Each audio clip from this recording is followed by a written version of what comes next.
Good morning, good afternoon, good evening, wherever you are in the world. Thank you for joining me for this week's edition of the SMIE Consulting Midweek Roundup. We're live. It's 1 p.m. Eastern Time on Wednesday, June 29th, 2022. And today we're going to be answering 3 questions we've been hearing from international educators over the last 7 days. This past week has been an interesting one in our profession. We've seen some unique topics come to the surface, some old questions on challenging issues in the past, and some real important data related to student desires and student needs that we need to be aware of in international admissions and recruitment. So we're going to tackle these 3 questions as we do each week. For those that are new to the Roundup, we take our news stories from our newsletter that comes out Mondays at 9 a.m. Eastern Time. I'm dropping the links to our SMIE Consulting website, smieconsulting.org/subscribe, dropping those links in the chat on Facebook and YouTube. I'll be adding those to our live stream chats on LinkedIn and Twitter a little bit later this afternoon. But wanted to give you an opportunity. If you aren't subscribed already, you can also, if you don't want to do it through the website, you can also do that if you're more of a LinkedIn user. We have our newsletter that's distributed through LinkedIn as well, dropping the link to that most recent edition as well into the chat. So it's really been an interesting week, and as we do each week, we take the news, the themes that we cover or the questions that we cover here on the Roundup from our newsletter that comes out Monday mornings. So as you get that on Monday mornings, if you like to play games and figure out what Smarty going to talk about this week on the Roundup, you'll be able to see all of those news stories and perhaps see where there might be critical masses of content that will allow us to go a little bit more in depth here on Wednesday afternoons. So we're going to be talking today about 3 questions that have been popping into mind quite a bit over the last few days. First up is international student recruitment marketing broken? And this is a topic that's very near and dear to my heart. As you may know, I've been in international education my entire professional career, going on 30 years next year.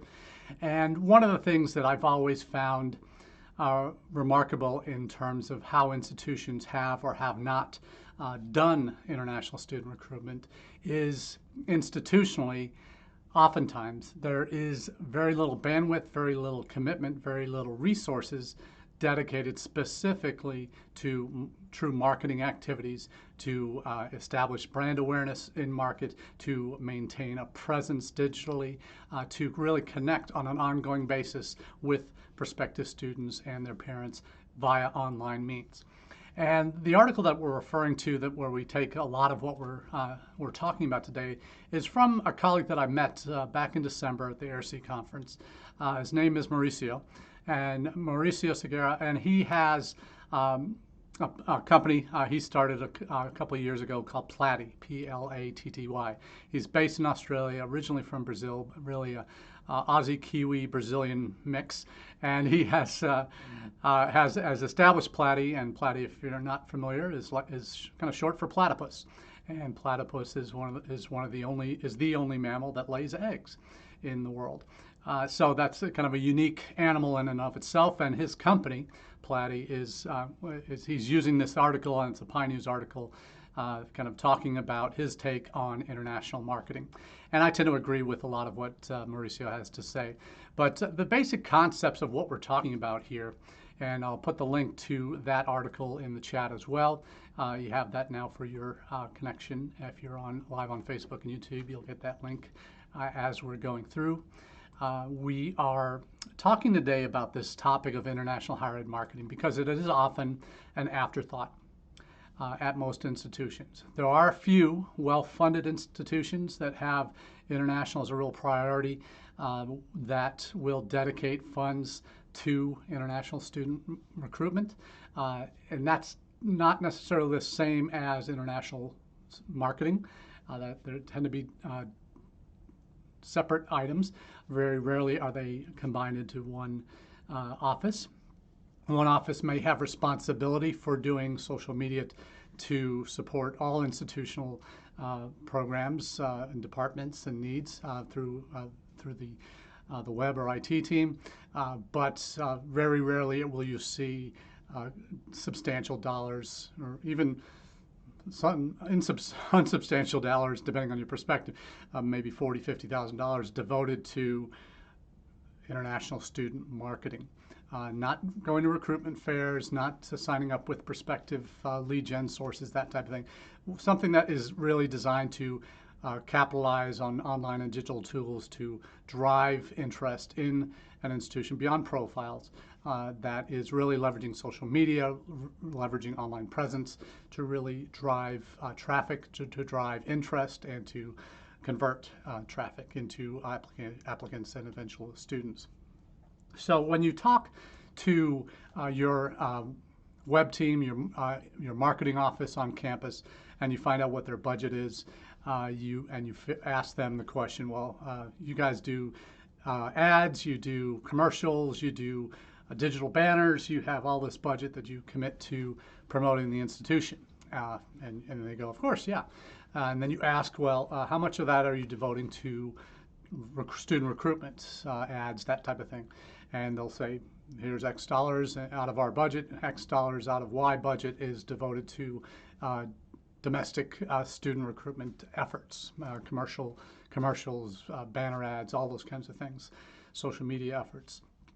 So when you ask, okay, what percentage of your budget is for international? And you'll usually get a lot of blank stares and a hemming and hawing and say, well, none.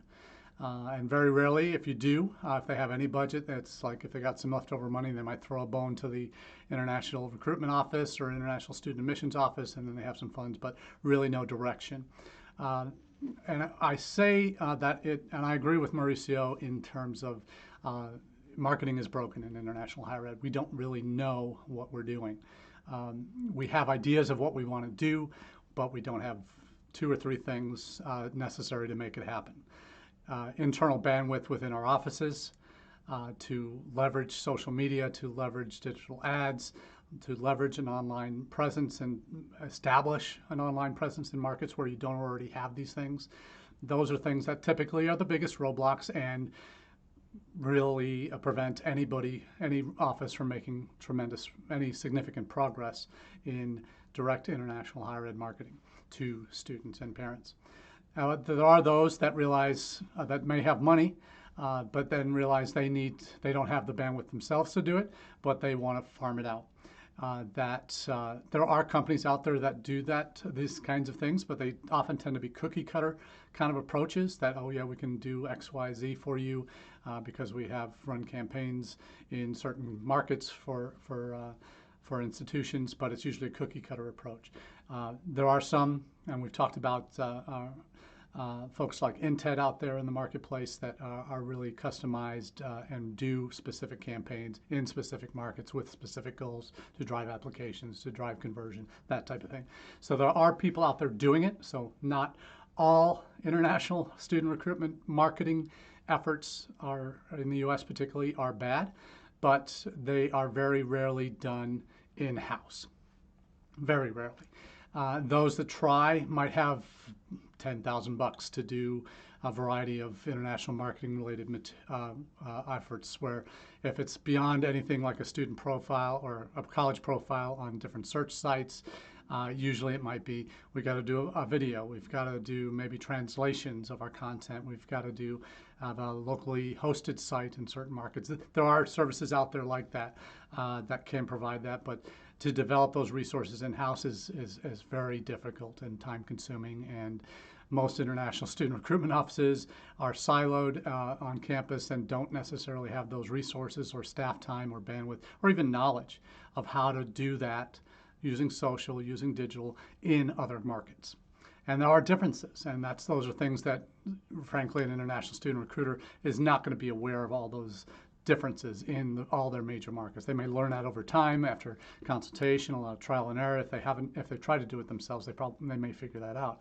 But the actual greater majority of folks that are doing it are kind of doing it on a shoestring. They may have established an account, say for China, they may have established a WeChat account, but is it a verified account? Is it Do you have locally hosted website content in that market that you can regularly update and change? There are services that do that, but very few are taking advantage of these things.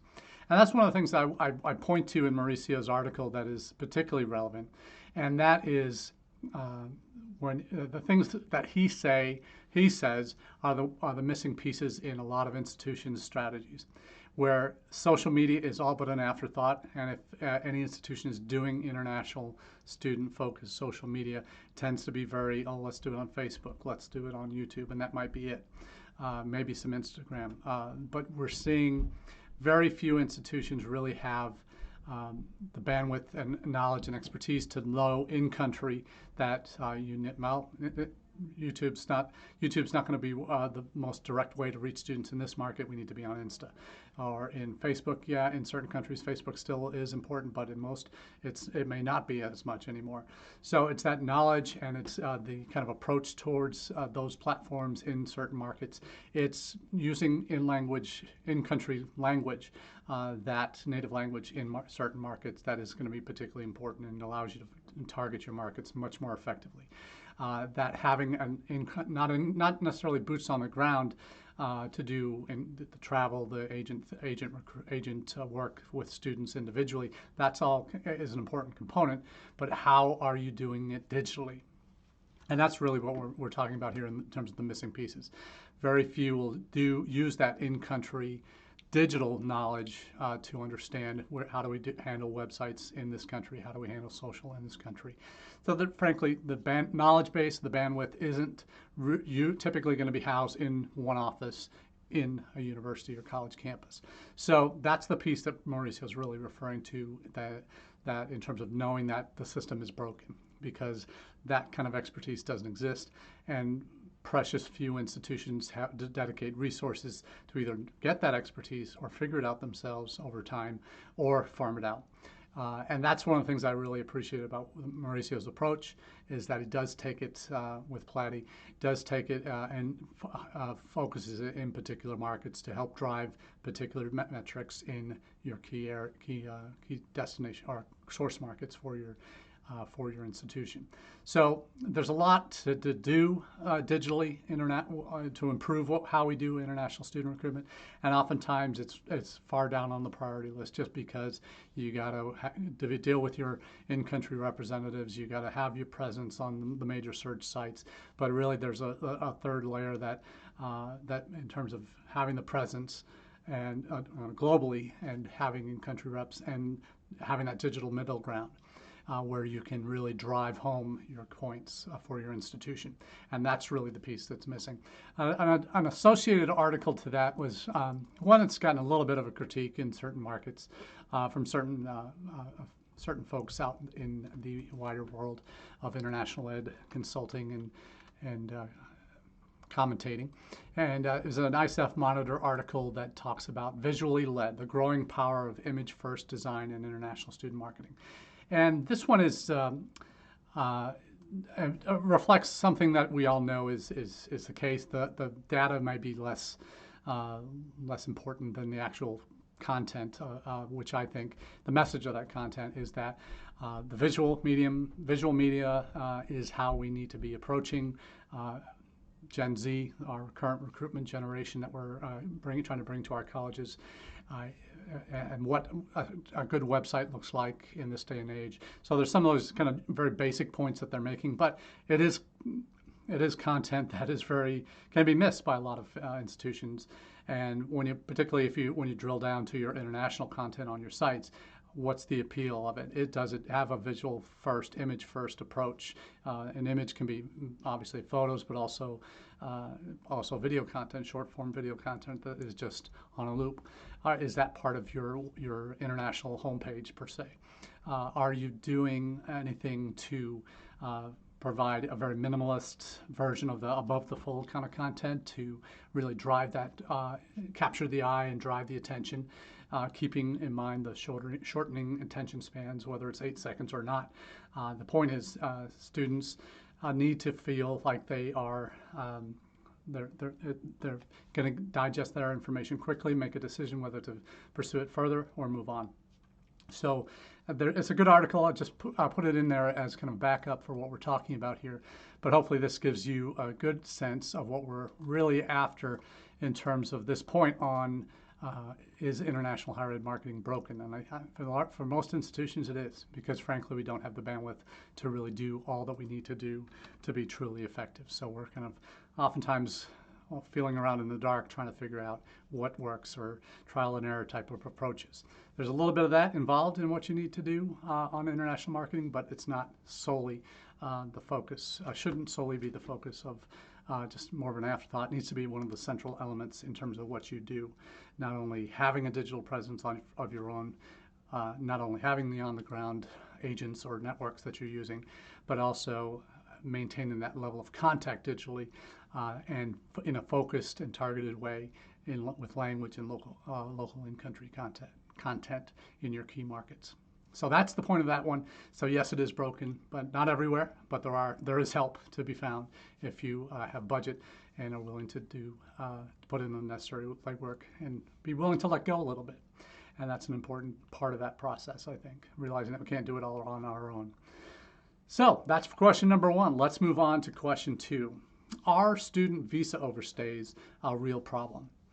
This is a topic that hasn't gotten a whole lot of attention recently, but certainly is one that if you're in international education, you certainly recognize how significant this was during the last administration. It was an area that was placing student visa holders squarely in the sights of the previous administration, and doing previous administration and certain individuals within the previous administration that were clearly anti-immigrant and clearly doing everything they could to reduce the number of qualified students that could come into this country, as well as other immigrant categories. And that is visa overstays.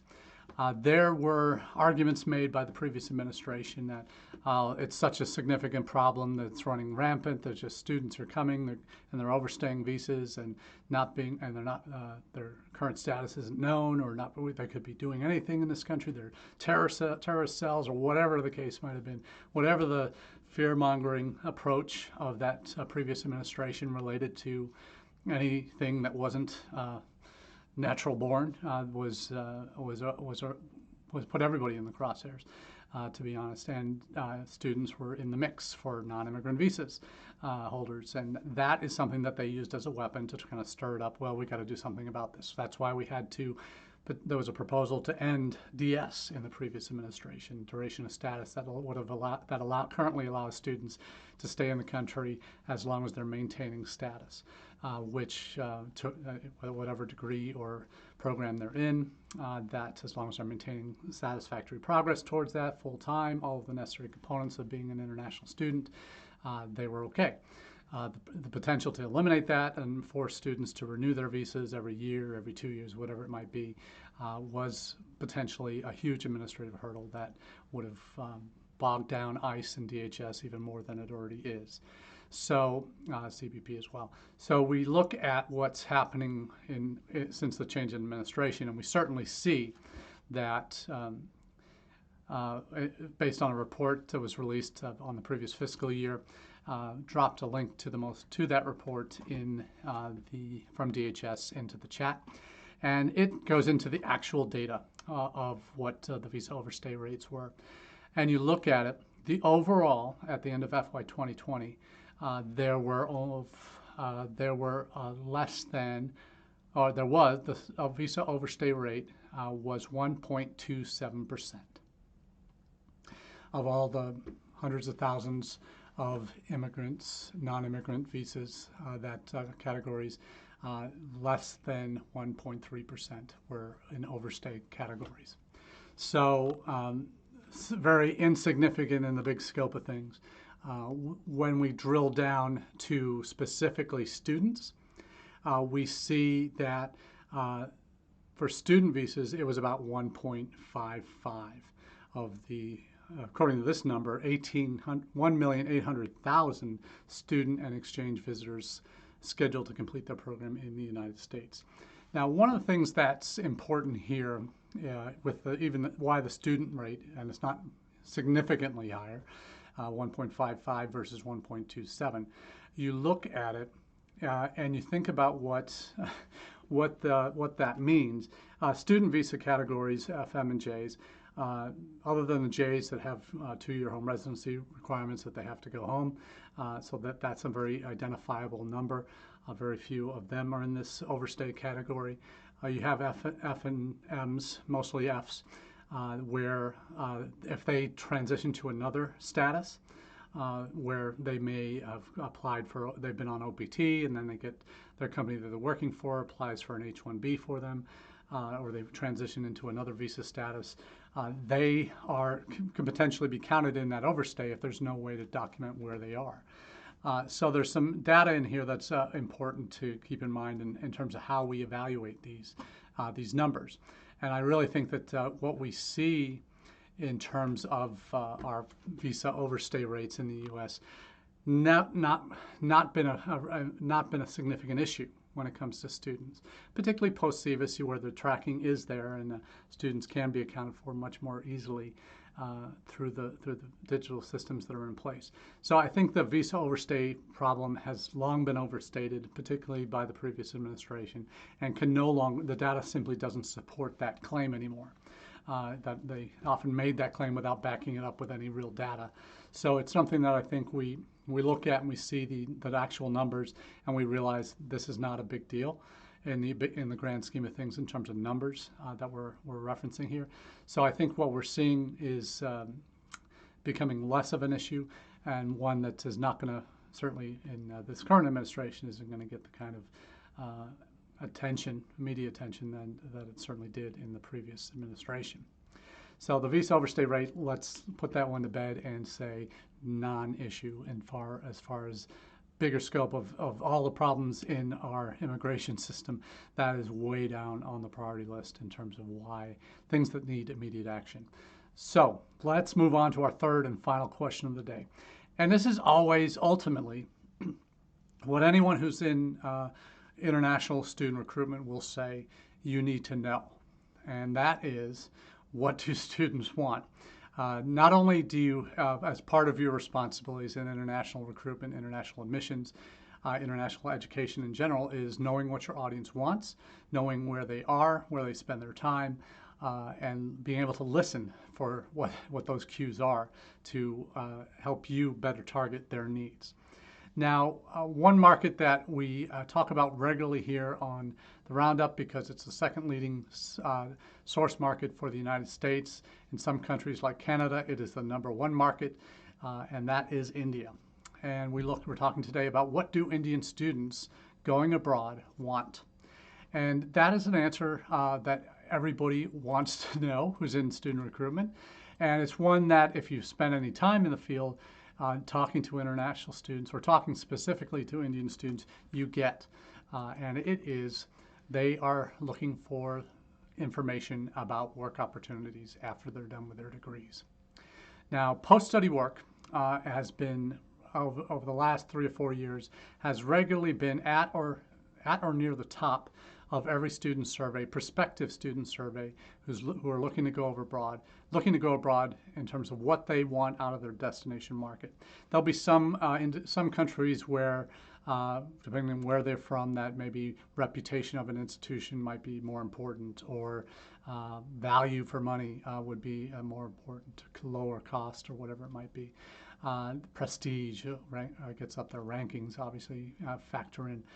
So quality measures and career opportunities, post-study work, have generally been 1 or 2 in almost all student surveys of the last decade. But what we've seen recently is the rise of the importance of outcomes. And colleagues of mine on international education globally have talked regularly about the importance of institutions being able to talk to specifically international audiences about the value of what a degree will get them as an incoming student. And we talk about outcomes. The surveys now over the last 2 or 3 years, the percentage of students that are hyper-focused on this is on the idea of what am I going to get for my degree? particularly if you're coming for a master's or doctoral program where it's not necessarily a terminal degree, but one where you're, particularly if you're paying your own way, you want to know what the value is going to be for your education. Certainly parents of undergraduate students that are coming in want to know what they're dropping upwards of $250,000 or more is for their son or daughter. What are they going to get out of this? Is it just a cocktail party conversation thing for knowing they have a degree from a U.S. institution? Or is it really, I need to know what kind of jobs I'm going to get, what kind of access to graduate education I'm going to get in that country as a result of going to your institution? That's the kind of thing that is driving most students around the world these days, knowing what the outcomes are. Now, it's one thing to know that your prospective student audiences are wanting that information or wanting to know what the chances are of getting a job after graduation. But it's another thing entirely for your institution to have that data, to have those anecdotal stories that can share specifically with those students that are coming from abroad what their chances are of qualifying for work or potential jobs after graduation. Now, I say that because career services offices generally have information on, well, 80% of our graduates have a job. Undergraduate students who are not going on to further graduate study will have a job within 6 months of graduation. Obviously, that's great to have that kind of a stat, and yeah, if that's all you got, you certainly need to have that in your locker when you're talking to prospective students. But very rarely do institutions have that kind of a data point or other data points for international students. And that's just, it's probably one area of international higher education that is least covered or least emphasized by campuses is, okay, yeah, all we're doing is getting our international students a degree. We don't really have information for them. Yes, they can come to our job fairs. Yes, they can have access to our services, but we're not doing anything specific for them to help them get a job in the United States. And we're probably doing even less to try and help them, if that's possible, even less to help them find jobs overseas, potentially back home. That's the piece that you really want to laser focus in on if you're getting nothing else from this conversation today. What do Indian students want when if they're going abroad to study? The digital journal survey that you're gonna see the results, and actually it's from Into, one of the major pathway providers in the United States. Almost 8 in 10 Indian Gen Z students, 76%, looking to study abroad, plan to work and settle overseas after completing their international degree. And that was a total of over 1,000 Indian students participated in the survey commissioned by Into to track the changing aspirations of Gen Z post-pandemic. So this is a significant piece that U.S. institutions in particular need to pay attention to. Why? Because these students are hyper-focused in India on that post-study work. It may not be as significant in other countries, and there will be differences, and that's going to be clear. Anyone who talks to students from other markets, they might have already family business back home that they're going to be going home to take over. They're coming to the U.S. to get trained so that they can do that job when they get back home. There are others that are going on for further graduate study. There are others that don't have a job waiting for them when they get back, or not on a scholarship that has a job attached to it, that they are now hoping to, if not stay in the United States, they're going to be those that want to stay in the U.S. who aren't going off for further studies, and they're going to be those that want to go home. Those two groups are, you have to be able to provide at least basic level information to both if you're truly going to be ticking that box on how well are you doing to help international students prepare for the steps after graduation. In terms of knowing that there are employers that come to campus who will hire international students. Do you even know that information and be able to track that information? Are you tracking where they get their OPT when they've gone and they're working with the international office to file their OPT paperwork and get their new I-20 for that? Do you have that reliable data that you can refer to? If not, start taking the time, have a task of GA with collecting that data from your CVIS folks on campus. If not, work with Career Services to develop models that will help you track that better moving forward. You gotta start doing that if you want to be responsive to the needs of prospective students that are going to be asking you the questions of what am I going to get for my degree? Yes, I'll get a degree, but what is that degree going to entitle me to or give me access to? Either in the United States or back home. You need to have some solid answers and hopefully data to eventually back that up. Anecdotal stories will go so far and will do well to help you provide that the successful examples of what your programs can deliver for prospective students. But if you don't have those stories yet, you start gathering that data. Ideally, you want both. Because not everybody is a data person. People want to hear from somebody who's been a success, and you need both of those in your arsenal eventually. So work towards that. But because for the Indian market, they're going to be hyper focused on it. They're going to ask you these questions if you meet them in fairs in country in India, or if you're dealing with questions over email or at virtual events, you're going to get these questions. Certainly when they get to campus, they're going to ask you about jobs, either CPT opportunities or eventually OPT. So know that it's coming, and then start preparing for that.